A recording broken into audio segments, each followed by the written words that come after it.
स्वाध्याय क्लासेस में आपका स्वागत है। इसके पहले हमने भूगोल में कुछ इसके सामान्य परिचय जाने थे, भारत का सामान्य परिचय। आज जानेंगे भू आकृतिक विभाजन और हिमालय। सबसे पहले जानते हैं कि भू आकृतिक विभाजन भारत को कितने भागों में और किस तरह से बांटा गया है। ठीक, सबसे पहले भारत का अनुमानित नक्शा बनाते हैं।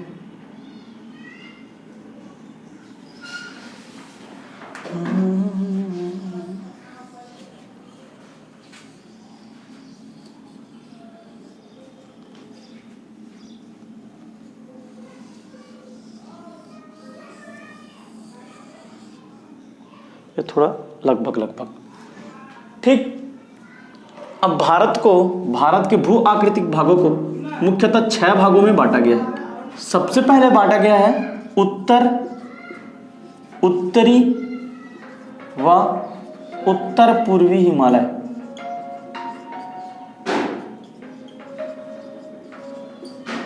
उत्तर पूर्वी हिमालय पहला। उत्तर व उत्तर पूर्वी हिमालय आपका ये वाला पार्ट, ये आपका हिमालय पार्ट, ये हल्का सा इधर, और ये सिक्किम वाला पार्ट, और ये आपका ये पूरा, ये आपका आएगा पूरा उत्तर पूर्वी हिमालय पार्ट में, उत्तर एवं उत्तर पूर्वी हिमालय पार्ट में आ गया। दूसरा आपका है उत्तरी मैदान, भारत का उत्तरी मैदान। भारत का उत्तरी मैदान में आपका आएगा ये लगभग यूपी, बिहार, मध्य का लगभग क्षेत्र, आपके जो ये इस तरह से जो क्षेत्र है ये आपका आएगा उत्तरी मैदान। ये हो जाएगा आपका उत्तरी मैदान क्षेत्र। ठीक, जो हमारा ये उत्तर जो दिख रहा है बर्फ से ढका हुआ जो क्षेत्र है यहाँ पे, उसको बोलते हैं उत्तरी हिमालय व हिमालय क्षेत्र। ठीक, ये सिक्किम क्षेत्र हो गया, अरुणाचल प्रदेश का क्षेत्र हो गया। ये आपका आएगा उत्तरी एवं उत्तरी पूर्वी हिमालय। जो आपका बीच का जो उत्तर का, अब हिमालय के नीचे और जो नीचे वाले भाग के ऊपर वाले भाग को बोला जाता है उत्तरी मैदान क्षेत्र, उत्तरी मैदान क्षेत्र। उसके बाद फिर कुछ भाग यहाँ पे आप मान के चलो, यहाँ पे यह आपका है थार का मरुस्थल। तीसरा भू आकृतिक स्थान है आपका थार का मरुस्थल, थार का मरुस्थल। अब उसके बाद फिर यहां से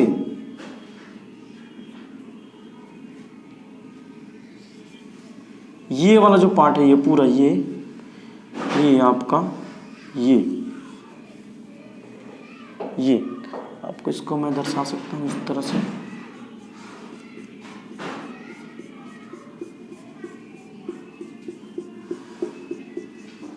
ये इंडियन प्लेट है, आप इसको इंडियन प्लेट के नाम से भी जानते हैं। इसे कहते हैं प्रायद्वीपीय पठार, इसे कहते हैं भारत का प्रायद्वीपीय पठार भाग। यह आपका क्षेत्र हो जाएगा प्रायद्वीपीय पठार भाग। ठीक, प्रायद्वीपीय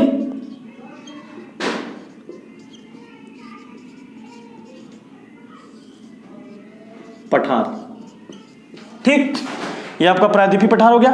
अब उसके किनारे में कुछ क्षेत्र बचे हैं, यहां देख रहे हैं आप, ये मैं क्षेत्र छोड़ा है यहाँ पे, समुद्र किनारा वाला भाग दोनों साइड छोड़ा है। इधर भी समुद्र का तटीय भाग है और ये भी समुद्र का तटीय भाग है। इसे कहते हैं भारत का तटीय क्षेत्र, तटीय क्षेत्र, तटीय क्षेत्र, भारत का तटीय क्षेत्र, जिसे हम लोग मुख्यतः कितने भागों में बांटे हैं? 2 भागों में। एक आपका कहलाएगा पश्चिमी तट और दूसरा कहलाएगा पूर्वी तट, दूसरा कहलाएगा आपका पूर्वी तट। ठीक, यह हो गया हमारा पांचवा हो गया, यह हो गया हमारा तटीय क्षेत्र। ठीक, अब जो यहां पे हमारा छोटा यहां तक ये मान के चलो, और यहां पे एक छोटा सा द्वीप है। ठीक है ना, तो ये आपका आएगा द्वीप समूह, ये अंडमान एवं निकोबार, और ये आपको दिख रहा है लक्षद्वीप। ये हमारा है द्वीप समूह, द्वीप समूह। तो मुख्यतः भारत को 6 भागों में बांटा गया, 6 भू आकृतिक प्रदेशों में बांटा गया है। पहला आपका आएगा ये ऊपर का हिमालय क्षेत्र, इसको मैं नंबरिंग कर देता हूं। पहला ये आ गया आपका हिमालय क्षेत्र, ये भी पहले में आएगा, ये पूरा पहले में आएगा, ये पूरा हिमालय क्षेत्र आएगा। दूसरा आपका आएगा उत्तरी मैदान क्षेत्र, उत्तरी मैदान क्षेत्र। ठीक है ना। तीसरा ये सब जो दिख रहा है ये सब प्रायद्वीपीय पठार के हिस्से में आता है, कुछ भाग। ठीक है ना। दूसरा आपका आएगा ये उत्तरी मैदान। तीसरा आपका आएगा थार का मरुस्थल, तीसरा पार्ट क्या हो जाएगा आपका थार का मरुस्थलीय भाग। चौथा आपका आएगा प्रायद्वीपीय पठार पार्ट, प्रायद्वीपीय पठार। फिर आएगा आपका तटीय क्षेत्र, तटीय क्षेत्र यहाँ तक आएगा आपका पूरा, ये बंगाल तक तटीय क्षेत्र है, गुजरात में ये पूरा तटीय क्षेत्र है, ये पूरा तटीय क्षेत्र है, ठीक है ना। तो ये पूरा तटीय क्षेत्र हो गया। और छठवां हो जाएगा आपका द्वीपीय समूह, अंडमान निकोबार एवं लक्षद्वीप, ठीक है। तो कुल कितने भागों में बांटा गया है? कुल 6 भागों में बांटा गया, 6 भू आकृतिक प्रदेशों में भारत को बांटा गया है। आज हम सबसे पहले चालू करेंगे हिमालय, हिमालय की शुरुआत करेंगे, हिमालय की उत्पत्ति जानेंगे और हिमालय की बेसिक जानकारियां जानेंगे, हिमालय का निर्माण कैसे हुआ है, ठीक। तो अगला टॉपिक आप लिखिएगा हिमालय। अब हम लोग जानेंगे हिमालय, हिमालय की उत्पत्ति कैसी है, हिमालय की उत्पत्ति के क्या क्या कारण थे, कैसे हमारा जो प्रायद्वीपीय पठार जो है वो जाके हमारे यूरेशियन प्लेट से टकराया है और हमारे हिमालय का निर्माण हुआ है। तो सबसे पहले जानते हैं, देखो भारत की उत्पत्ति से पहले भारत कितने 7 अलग अलग प्लेटों में बटा हुआ था। भारत नहीं मतलब पूरा विश्व का जो ग्लोब है, नक्शा है, वो 7 अलग अलग प्लेटों में बटा हुआ है। तो 7 प्लेटों में पहले क्या था? 7 में पहले संयुक्त रूप से था। फिर धीरे धीरे ये जो भारत का जो हिस्सा है, ये जो प्रायद्वीपीय पठार जो हिस्सा जो हम लोग पढ़ते हैं, जो तटीय भाग और प्रायद्वीपीय हिस्सा, ये पहले किसका हिस्सा हुआ करता था? अफ्रीका का हिस्सा हुआ करता था, जो टूट के बाद में फिर इधर आगे की ओर बढ़ा, ठीक है। इसको इंडियन प्लेट बोलते हैं। इंडियन प्लेट लगातार आगे की ओर बढ़ा और जो ये वाला पार्ट जो आपका चीन रसिया वाला जो पार्ट है, यूरोपीय क्षेत्र है, ये था आपका यूरेशियन प्लेट। फिर जाके वो यूरेशियन प्लेट से टकराया। तो उसका हम लोग बेसिक अब समझते हैं। तो जो हमारा इंडियन प्लेट है, ये मान लेता हूं आपका यूरेशियन प्लेट, और ये आपका इंडियन प्लेट। इंडियन प्लेट लगातार आगे बढ़ते रहा और फिर आगे जाके किससे टकराए? यूरेशियन प्लेट से। लेकिन उसके मध्य में क्या था? पहले यहां पे था आपका तैथिस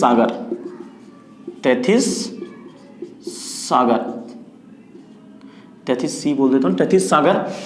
यूरेशियन प्लेट और इंडियन प्लेट के मध्य कौन सा सागर था?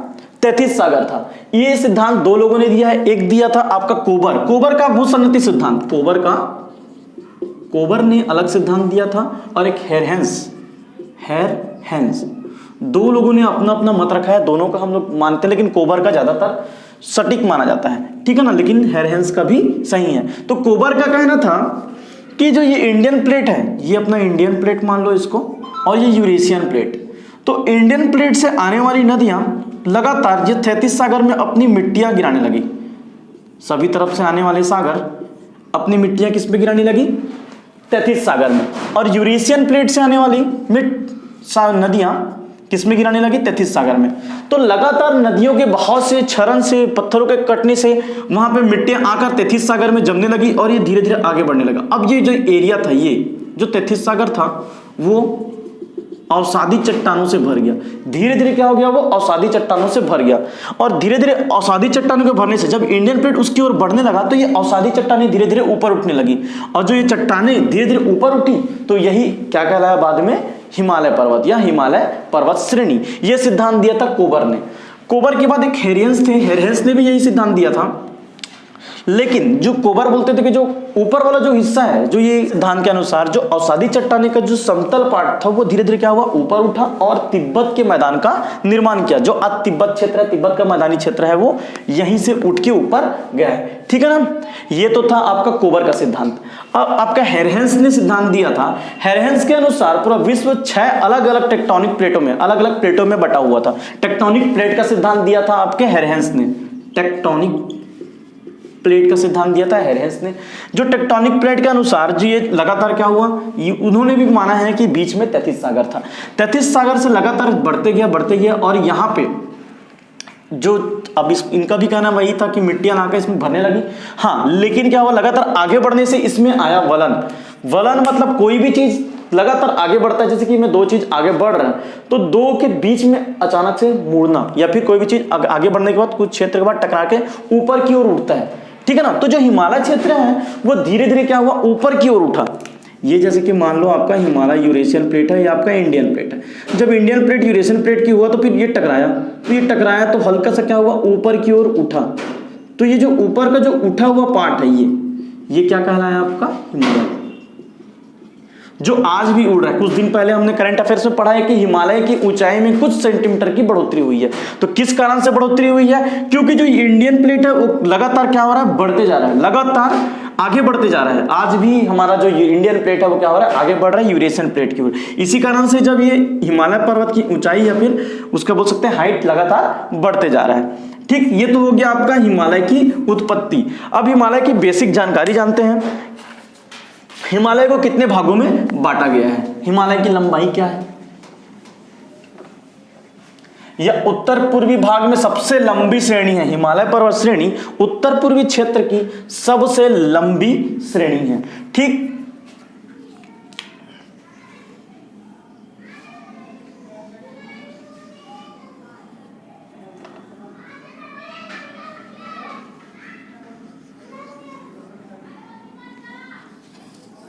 ठीक, इसको छोड़ देना थोड़ा सा। ये जो पार्ट है ये और ये आपका हिमालय पर्वत श्रेणी।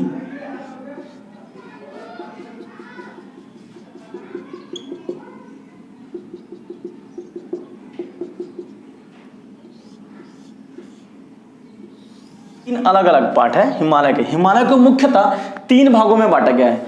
हिमालय को मुख्यतः 3 भागों में बांटा गया है क्षेत्रवार के आधार पर। मतलब जो आपका जितना ऊपरी क्षेत्र है वो आपका कहलाता है वृहद हिमालय। अब देखो, वलन के पश्चात हिमालय को 3 मोड़दार, इसको अपन साइड व्यू से देख सकते हैं। पहले हिमालय आगे बढ़ा, फिर ये आपका छोटा हिस्सा, फिर उससे ऊंचा हिस्सा और फिर सबसे ऊंचा हिस्सा। तो जो सबसे ऊंचा हिस्सा है उसे कहते हैं हम वृहद हिमालय। और वृहद हिमालय सबसे बाहरी आवरण है भारत का। सबसे बाहरी मतलब सबसे आउटर में जो है वो है आपका वृहद हिमालय। उसके पश्चात है बीच वाला, जिसे कहते हैं हम लोग लघु हिमालय, जिसे लघु हिमालय के नाम से जानते हैं। और तीसरा है आपका शिवालिक पर्वत श्रेणी या शिवालिक हिमालय। शिवालिक 3 पार्ट में बटा है, वृहद हिमालय, लघु हिमालय तथा शिवालिक हिमालय। ठीक, ये आपका हो गया वृहद हिमालय। ये आपका हो गया वृहद हिमालय क्षेत्र। ठीक, और ये आपका जो दिख रहा है टुकड़ों में दिख रहा है, ये अलग अलग, ये जो टुकड़ों में दिख रहा है आपको, ये है आपका लघु हिमालय, जो मुख्यतः 3 अलग अलग भागों में टूटा हुआ है। और जो शिवालिक हिमालय सबसे लास्ट में, ये सबसे लास्ट में, ये यहाँ जाने के बाद सिक्किम के आसपास जाके यहाँ पे वो क्या होता है, लघु वृहद हिमालय तीनों मिल जाते हैं। फिर इसी क्षेत्र को हम लोग क्या बोलते हैं, यह क्षेत्र कहलाता है आपका उत्तर पूर्वी हिमालय। उत्तर पूर्वी हिमालय या हिमालय का एक गुण है कि वो क्या होता है, उत्तर की ओर, पूर्व की ओर, पश्चिम की ओर, दोनों ओर जाने के बाद क्या होती है, दक्षिण की ओर मुड़ती है। दक्षिण की ओर मुड़ जाती है, इधर जाएगा, ये यहाँ अरुणाचल प्रदेश में जाने के बाद वो क्या नीचे की ओर मुड़ जाती है। ठीक, जब दक्षिण की ओर मुड़ती है तो उसे अलग अलग राज्यों में अलग अलग नामों से जाना जाता है। भारत के अलग अलग राज्यों में से अलग अलग नामों से जाना जाता है। अरुणाचल प्रदेश में इसे पटकोई बूम कहते हैं। अरुणाचल प्रदेश में पटकोई बूम कहते हैं। इसके पश्चात आएगा आपका मणिपुर में नागालैंड, पहले नागालैंड आएगा, तो नागालैंड से इसे नागा की पहाड़ी कहते हैं। नागा की पहाड़ी कहते हैं। ठीक, ये हो गया आपका नागालैंड क्षेत्र। मणिपुर में मणि की पहाड़ी बोलते हैं, मणिपुर की पहाड़ी। तथा मिजोरम में से मिजो की पहाड़ी कहते हैं। मिजो की पहाड़ी, ये जो अलग से टुकड़ों में दिख रहा है ना, ये अलग अलग टुकड़ों में है ये, और ये एक लाइन अलग से निकल जाता है, तो इसे कहते हैं मिजो की पहाड़ी। और जो लाइन अलग गया वो जाता है म्यांमार में, तो म्यांमार में इसे कहा जाता है Arakan Yoma. Arakan Yoma.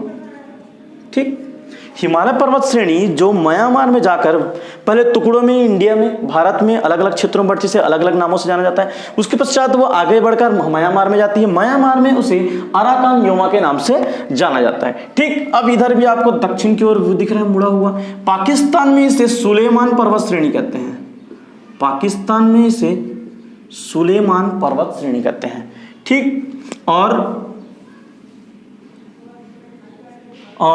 Afghanistan में से हिंदू कुश पर्वत कहते हैं। हिंदू कुश पर्वत। ठीक, अब देखो हिमालय को हम दोनों तरफ से दक्षिण की ओर मुड़ा है तो उसको अलग अलग नामों से जाना है।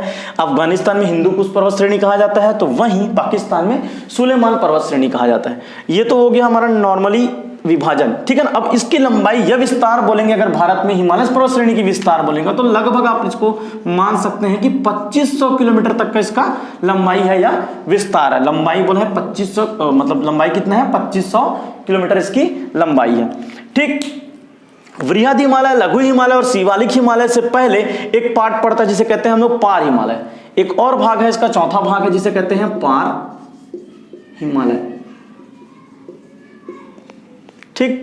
पार हिमालय मतलब ये हिमालय का ही भाग है, लेकिन क्या है इसका निर्माण हिमालय के निर्माण से पहले हो चुका है। हिमालय के निर्माण होने से पहले का क्षेत्र है, पहले से निर्माण हो चुका है। ये भी हिमालय का ही भाग है जो हिमालय के बाद आता है, पार आता है, इसे ट्रांस हिमालय कहते हैं, ठीक है ना। तो ट्रांस हिमालय मुख्यतः 3 भागों में है, यह भारत में 3 भागों में है, काराकोरम, लद्दाख व जास्कर। यह आपका आएगा काराकोरम, यह आएगा लद्दाख और यह आएगा आपका जास्कर, ठीक है ना। पार हिमालय में काराकोरम, लद्दाख व जास्कर, ठीक। तो इनके मध्य अभी थोड़ा सा बेसिक इसमें जानकारी हम लोग यहाँ पे जान लेते हैं कि एक यहाँ पे एक आपका नदी निकलता है यहाँ से, तिब्बत के पठार के पास से मंदाकिनी झील या फिर जो ग्लेशियर है वहाँ से एक नदी निकलती है, सिंधु नदी। सिंधु नदी लद्दाख व जास्कर के मध्य से होकर पाकिस्तान में जाती है और यहीं पर एक श्योक नदी भी यहाँ पे काराकोरम और लद्दाख के बीच में श्योक नदी बहती है। तो काराकोरम और लद्दाख के मध्य श्योक नदी बहती है और जास्कर और लद्दाख के मध्य से कौन सी नदी गुजरती है, तो सिंधु नदी।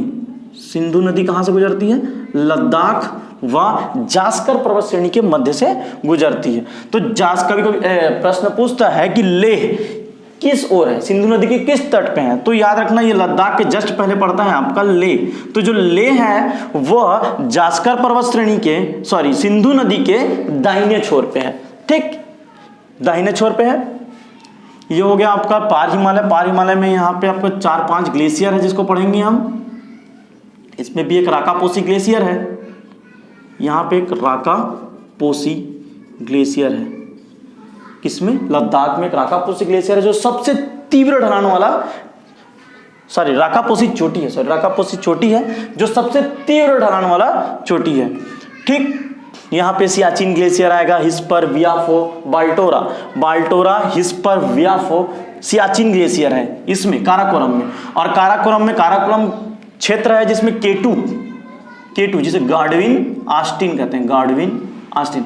अगर आपसे प्रश्न पूछा भारत का सबसे ऊंचा चोटी कौन सा है तो आपका आएगा केटू। कहाँ है ये, काराकोरम श्रेणी में आएगा, काराकोरम गार्डविन आस्टिन सबसे ऊंची चोटी हमारा इसी में है, काराकोरम में, गार्डविन आस्टिन। अगर हिमालय की सबसे ऊंची चोटी बोली तो बात अलग है, यहाँ पे आएगा वृहद हिमालय का पार्ट है वो आएगा आपका कंचनजंगा। भारत में हिमालय की सबसे ऊंची चोटी कंचनजंगा है और भारत की सबसे ऊंची चोटी बोलेगा तो केटू हो जाएगा आपका काराकोरम, गार्डविन आस्टिन, ठीक। आज के लिए इतना ही काफी है पार हिमालय। अगले क्लास में हम वृहद हिमालय, लघु हिमालय तथा शिवालिक हिमालय के बारे में डिटेल में जानेंगे, ठीक। धन्यवाद।